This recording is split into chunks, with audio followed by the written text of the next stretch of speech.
Now we can go to the next slide, baby.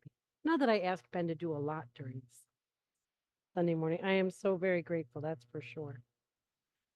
This morning we're going on another mountaintop. We've gone on several so far, and a little bit we'll circle back on some of them as well. But this week is, in order to get your bearings, we're going to a city on a hill. And he goes, surprise, surprise, surprise. Every time I've been talking during Lent, it's been on a hill. But this city on a hill, to get our bearings, is Mount Zion. This is the mountain, and the city is Jerusalem. It was a Jebusite city. This is as big as it was, ish, when David found it. It was a Jebusite city, which means something, right? When do you remember the story of Joshua? Joshua is the one who brings the Hebrew people out of the wilderness after Moses' death, and they cross the Jordan River with the Ark of the Covenant. And do you remember there was a part in that story where the waters parted? Did you know that? When they crossed the River Jordan, they crossed dry shod, just like they crossed the Sea of Reeds or the Red Sea. So they crossed dry shod and they came into the land of that we know as Israel. And Joshua was told to divide everything between the 12 tribes of Israel, which he did. And later, a couple generations later, David, do you remember who David is, right? David and Goliath, David the shepherd, David who will become king.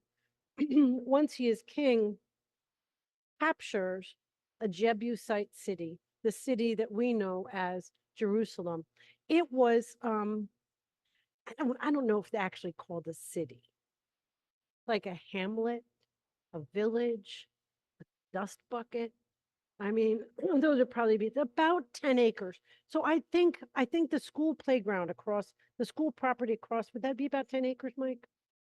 Give or take? Okay, so we'll imagine all the school property across the street is approximately 10 acres. The whole city of Jerusalem. Big conquest, David. Yay. You got that city. And it is on a hill. It is not on the highest part of the hill, but it is there. So he takes this city in approximately 885 BCE, before the Common Era, before Jesus. So I don't know, it's what, a couple hundred years before Jesus is born, right? He takes this city and it becomes his home. And he decides there that he will build a palace. So we're going to go to the next rule. So we've got our bearings, right? It says acclimate when you're climbing to at a higher level before you begin the next part of the climb. Anyone who's ever gone, say, to Denver and decided to climb a mountain, best to spend a day or two there and drink a lot of water before you go up to Estes Park and start climbing for earnest, even if you're in good shape. You have to acclimate yourself to being at that higher level. Now, I just said Mount Zion's not the highest level, not the highest mountain around. It's debatable in my book as to whether you would call it a mountain. It would not qualify in the high peaks of New York, just so you know. But once David acclimates himself and says, this is going to be the city and the space and the place where God dwells, the Ark of the Covenant resided there in a tent, and David built a palace. Now we're talking 885 BC. Nobody had a skid loader. Nobody had a jackhammer. Nobody had any kind of crane. They didn't even have a chainsaw. And they built for David a palace, which is described in the book of Samuel. Beautiful palace for himself. And at one point, he has acclimated himself quite well into this palace. He's living somewhat in the lap of luxury. And he realizes, I, the humble servant of Yahweh, have a home, a beautiful home. But God resides still yet in a tent, because they had brought the tent from Mount Sinai. The tent had traveled with them all these years. The tent was where they put the Ark of the Covenant and all the things that were there for their worship of God. And so David's like, really, really, really think God needs a house. If I have a house, beautiful as this, then God would need them too. But that's where Nathan comes in. And I don't know if you know anybody named Nathan. It is not the hot dog man from Nathan's Hot Dogs. It is the prophet in the book of Samuel. And the king says, I want to make a house. And Nathan says, I will talk to God about that. So Nathan does. Goes in prayer and he talks to God. And God comes to Nathan and says, tell David this: you are not the one to build the temple for me to live in. In fact, I haven't lived in a temple from the day I brought Israel out of Egypt until now. Instead, I've been traveling around in a tent and in a dwelling. Throughout my traveling around with the Israelites, did I ever ask any of them that I have appointed shepherds of my people for a home? Have I ever told them, build me a cedar temple? And had God asked that of them? Not at all. God had asked them one thing over and over and over again. Anybody remember what that one thing was? Remember what the Torah is on one foot. Love the Lord your God with all your heart, with all your strength, with all your mind. Love me. That's all God asked them. I don't need a big house. I don't need any fancy anything. Although, if you read some of the Old Testament, there's a lot of fancy everything. There's ephods. Don't ask me what those are anymore. There's ornamentation. There's gold. There's all kinds of things that are made for the worship of God. But all God wants is one thing: love me with all of who you are. Follow my way with all of who you are. All the other stuff is just window dressing. The Lord tells David that I will make you a dynasty. Right? And when the time comes for you to die and you lie down with your ancestors, I will raise up your descendant and one of your very own children to succeed you, and I will establish his kingdom. He will build a temple for my name, and I will establish his throne forever. Remember at Christmas time when we talk about God and Jesus being the one who will be the king forever? Now, David is the father of many children. If you would like to read a racy soap opera, go read First Kings. Um, but eventually, or actually Second Samuel and First Kings, David calls his one son, the son of Bathsheba, and says to him that we will, thank you, Sarah, um, that we'll have one of your sons, Solomon, the son of Bathsheba, will be the one who will be the one to follow and make this home for God. Now, David talks to Solomon, and he says at the very end of his time with Solomon, imagine on his deathbed, I am following the path that the whole world takes. Be strong and be a man. Guard what is owed to the Lord your God, walking in his ways and observing his laws, his commands, his judgments, right? Be a 1-foot man, if you will. In this way, you will succeed in whatever you do and wherever you go. So the Lord confirmed the words he spoke. Hear these words, and I think you've heard them already this season of Lent. If your children will take care to walk before me faithfully with all their heart and all their being, then one of your own children will never fail to be on the throne of Israel. He's saying this to someone who knows the story of Mount Sinai. What happened when Moses was up there for 40 days and 40 nights? A golden calf. What happened when Joshua had brought the people in with the Ark of the Covenant? God resided right with them, and he had to take them to Mount Gerizim and Mount Ebal and say, what do you choose this day? What do you choose? For me and myself, Joshua says, I choose to serve the Lord. And then remember, he took on Mount Carmel, Elisha was there. And Elisha said, who will you serve? Baal, all the other gods of the world, or will you serve me? This question gets asked over and over and over again. And the scripture tells us that David lay down with his ancestors and was buried in David's city. He ruled over Israel for 40 years, 7 years in Hebron and 33 years in Jerusalem, 33 years of building. And now, with David's death, Solomon is the one who has to acclimate to a higher level, right? A higher level of being. And so Solomon does an interesting thing. Here's the city as Solomon will build it. As you see, it's expanded, right? And on the top will be the temple. It's huge in comparison. It's massive for its day. But before Solomon can begin this, we'll go to the next slide. I think he has to seek some solitude, because solitude lets you see more. When you can take away all the other stuff, then you can see more clearly what God would have you do. So Solomon, when he becomes king, goes to Gibeon. Now, Gibeon is a place, it's another high place, a place where offerings were made, because as of this moment, when he becomes king, there is still no temple. And there he offers 1,000 burnt offerings. If you think this sermon is long, try 1,000 burnt offerings. You'll be really glad you were here and not there.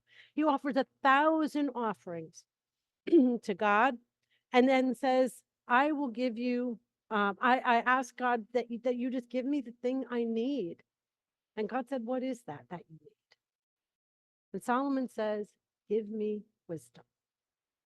Give me wisdom so that I might lead my people well, so that I might learn how to be a good leader, so that I might learn how to keep people to do what?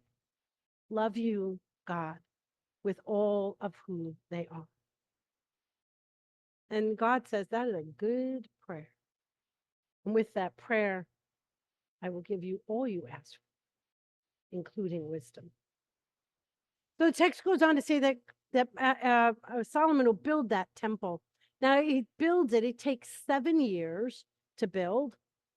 And he conscripts, at one point it says 30,000 men in shifts of 10,000 each. How would you like 10,000 workers on the school property? Would they take up a little space? How many lunches do they need? How much equipment do they need? How much housing do they need? So when I can't tell you how many times I think of biblical times, and I think of just the people in our story, just King Solomon, just King David and his brothers, just the sheep on the hill, a quiet, serene, empty place. He's got 30,000 guys showing up, and with 30,000 people to work, even if they're coming in 10,000 shifts at a time, what do they eat? Who provides things for them? Where do they sleep? Where do they get their clothes? Where do they get all the other stuff? So this is not a little undertaking. It's a huge undertaking, and it shifts and changes the way the whole area can be perceived. And some of the things that I've read, and I didn't see it in the text exactly, was that they hewed the stones for the temple, which are enormous. I do not know how they moved them. I don't know, Mike and Maggie, you've seen the foundation stones. They're big. If you've seen pictures, well, the pictures here on the bottom, this is the Wailing, part of the Wailing Wall. They're enormous, and they were hewn in the quarry for a reason. Not only because it's easier to cut the rocks there, but so that the noise stayed there. And so that the building of the temple was a rather quiet affair. Hard to imagine with 10,000 people. John, you never raised your voice as a foreman of a bricklaying crew, did you? No, never. I'm sure it was a silent operation. Brick trowel, brick trowel, brick trowel, right? Imagine what it took to bring this together. It's just to me mind-boggling. An enormous process, 7-year long process. Remember what Jesus will say? when he comes into Jerusalem. See, this temple was the second temple, but that's a whole nother part of the story. See this temple, built as Solomon's temple had been built. I will rebuild it. It'll be all destroyed, and I will rebuild it in 3 days. Even in Solomon's time, there's echoes. So it becomes move-in day. Move-in day, right? How many of you ever moved anybody into college? Kyle, did you ever move into college down in Alabama? How much stuff did you take down to Alabama? A lot. Just one little teeny car in a suitcase, right? No, a whole lot. And when you get there, what do they have? Those big, vast carts, right? Those big dumpstery looking carts on wheels. And you have to put all your stuff in there and you got to wait for the elevator and take it all up. Move-in day. You all know what that is in a transitory situation. So now the whole temple is done. 7 years they've been building. They've cleaned up the debris and it is move-in day. I don't think they had those carts. They left them all at Roll Tide. So down in Alabama. So they didn't have any of those, but they brought everything. They brought everything into the temple. They brought all of the things that they had made and all of the ephods and everything else that are described in the earlier books of the text, and the gold and the whatever they brought in, and then they bring in the Ark of the Covenant. The Ark of the Covenant comes in and resides in the temple in the center, and it's the poles that they carried on are so long they stick out. Everybody's ready. Finally. And it was magnificent in comparison to every dirty, dusty hovel that they had ever built, because it gleamed on the top of that hill. There was gold on the top of the columns. There was white marble that was so brilliant. The sun reflected off it. You could not miss the grandeur and wonder and beauty of God. The only thing I think they might have lacked was a spiral or two to remind us of God. But everything's in there. They take it in, and their priests are all ready to do their stuff. They're all decked out. They're all ready to do whatever it is that they're going to do. And there's a problem. And that problem is that the cloud of God descends upon that space. That cloud of God comes down, the same cloud that was on Mount Sinai, the same cloud that rested with the tabernacle all the way along. The cloud of God comes down. It is so thick and so full that they can't go in there. They run out of the temple. Something has changed. The presence of God is so strong, and so amazing. So Solomon says, can't go in, go out. But before we go there, I want you to remember one thing that happens in Holy Week. Is there anything that happens in the temple in Holy Week?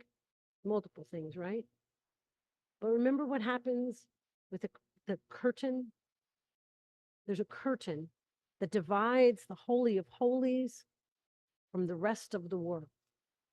And that curtain divides the space where God resides from everywhere else. And during Holy Week, that curtain is torn top to bottom. God can no longer be contained there.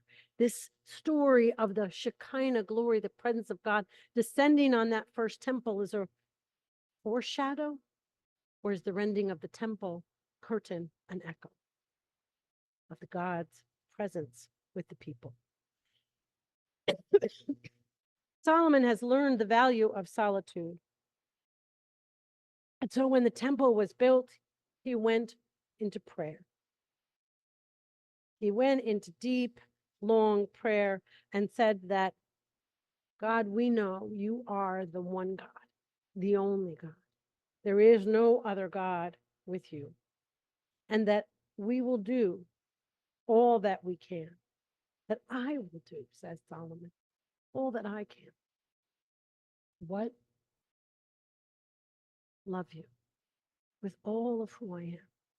And this place, although it cannot contain you, will be a reminder for us to do the loving and the living in your way.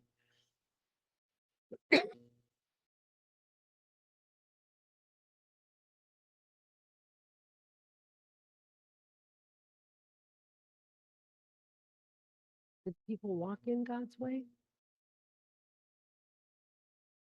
Someday, yes. Alternate Tuesdays, probably not. Right? A little iffy.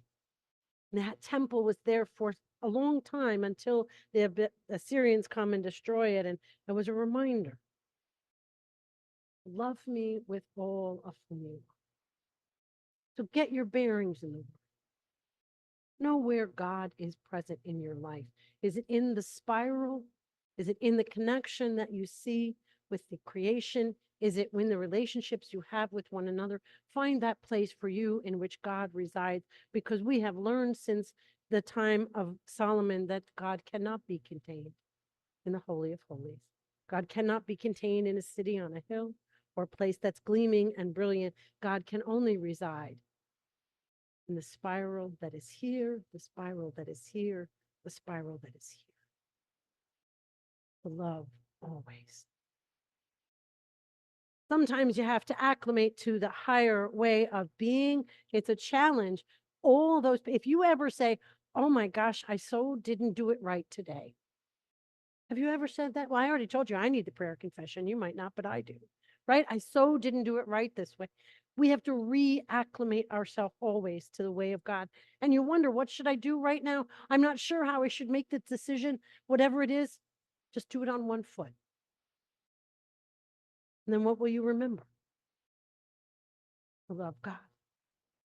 Can't figure out what business decision to make? Lift a foot. I'm going into my most important business meeting. Jeremy, can you imagine you walking into the GE offices? There you go. And he has to pausing. Oh, okay, now I can go in, because that decision you make in that space matters to people, right? It matters to the people you employ. It matters to the people who are serviced by you. When you go into see your clients and you're not quite sure that I want to do this today, or that person giving me a bit of an issue, just lift a foot. Just lift a foot. When that student comes to you and goes like, rah, rah, rah, rah, rah, rah, rah, or you know that family life is bad, just lift a foot. What happens when you just lift a foot? Got another patient that's come in, how many times hypochondriac that they are? Lift a foot, right? Lift a foot. Your granddaughter's going to call you tonight. Lift a foot. Lift a foot. You're going to tell, what did Pastor tell you today, Grandma? She's going to say, and you say, oh, just lift a foot. Remember who and whose you are. Can she use a? Yes, by all means, all the support you need. You don't. It doesn't have to be this way, and you might have to after your yoga training. But right. But I'm really serious. Even if the foot's just a little lifted, just move that, just tense that whatever this is. Your thigh, your quad, right? Your quad, isn't that your quad? Isn't the top one's your quad? Okay, good. Just flex that quad a little. Just lift it up a little bit. It's always right there for you. If all the people from Solomon's time had just lifted their foot when they made a decision, I don't care whether it's business or religion or with your partner, with your friends, with your family, and you're not sure what to do, or you're feeling that this isn't the right way, just lift a foot. Leon, you're going to go home and just going to go, oh, excuse me, before I talk to that kid, just lift a foot, right? Harrison, what are you going to do? Hold on to that walker, lift a foot. Lift a foot, right? Lift a foot. And then we're going to see how good God is, always present to us all the time. So our next one, our last gift, is to hum the moon down and sing the moon up. And you're like, what does that mean? Hum the moon down and sing the moon up. And all times. Is it hum the moon down? Sing the sun up, right? That's what it says. Okay. I'm like, is there a typo? One of these days, hum the moon down, sing the sun up. Did I say it right? Oh, sorry. Sing the moon up. You can do that too. It'll need to come up again so you can sing it, hum it down. What I mean is that in the morning and in the evening and all the times in between when you're one-footed, give joy to God. Sing of God's wonder and beauty, even if your pastor doesn't say the words quite right. And to do this, we're going to say a psalm. We won't sing it because I thought about it. I thought about trying to find a Psalm 100. So I'm going to invite you to read this with me as we think. Okay, everybody, 2 feet on the floor, flex your quad. Lift your foot up if you can. Sing this with me as we say it. Shout triumphantly to the Lord, all the earth. Serve the Lord with celebration. Come before him with shouts of joy. Know that the Lord is God. God made us. We belong to the Lord. We are God's people, sheep of God's own pasture. Enter the gates with thanks. Enter the Lord's courtyard with praise. Thank God. Bless God's name, because the Lord is good. God's loyal love lasts forever. The Lord's faithfulness lasts generation after generation. Do that one-footed. Remember, well, you might remember the beauty and the patterns of an uncontainable God. And when you wonder, am I doing it right? Is this the right decision? Is this the right way? Just lift a foot. Mackenzie thinks it was a great sermon. I love the affirmation, Mackenzie. Thank you, love.